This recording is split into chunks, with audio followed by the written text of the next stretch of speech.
What's up everyone, Drew and Hunter from Misfit Athletics here to talk to you about the high hang and low hang snatch. Before we get into the specifics, it's important to understand the context of where we're coming from. We are trying to establish proper positioning so that when we go back to snatching from the floor, everything looks right.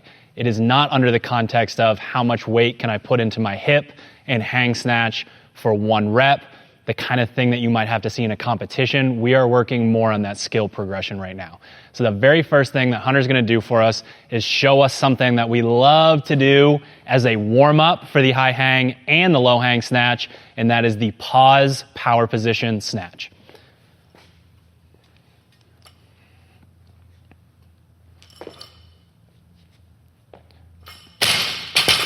All right, pick the bar up one more time for me, up to the hip. The easiest way to get into this position is to stand all the way up with the bar and just push your knees out. His torso is going to drop here. Now we can go over what we're looking for in this position. His entire foot is on the ground. His weight is in his heels. His knees are out. Arms are still straight. And very important, shoulders are behind the barbell. Now he is going to extend through his heels and snatch. Very good. We have to make sure that we understand exactly how to get into this position and then what to do once we get there, because this is going to be the basis for everything that we're doing moving forward. The next thing Hunter is going to do is the high hang snatch. And we're going to categorize that as somewhere between the hip and the knee. Depending on your mechanical advantage, you like to get a little bit more whip of your torso. There's a bunch of different things. Do what's comfortable for you from the hip down to the knee. But what we need to understand here is, go ahead and pick up the bar for me. One of the reasons why people mess this stuff up right off the bat is because they think they need to go to power position first and then get out over the bar. We don't need to do that because it hasn't happened yet in the movement. So what I'm gonna have Hunter do now is stand the bar back up, and we're gonna skip that step. I'm just gonna have him push his butt back and get out over the bar and get into that position right off the bat. Go ahead and set the bar down.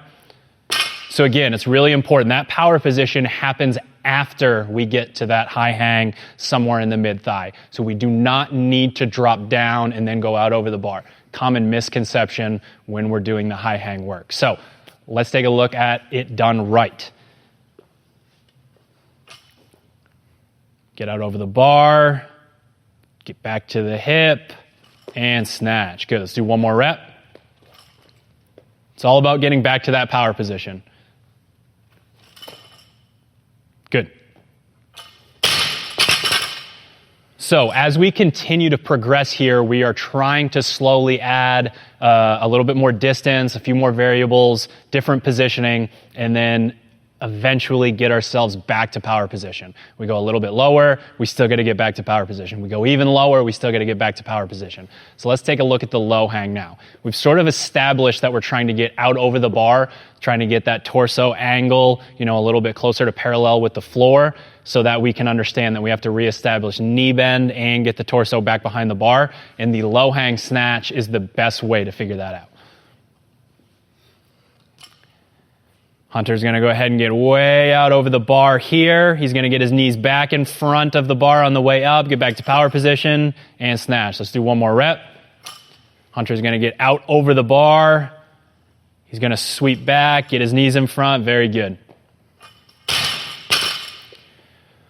So that's a lot in one video. We have the pause power position snatch warm up. We have the high hang snatch. We have the low hang snatch. We're really trying to get our positioning dialed in so that when we go back to the floor, everything is perfect. Good luck.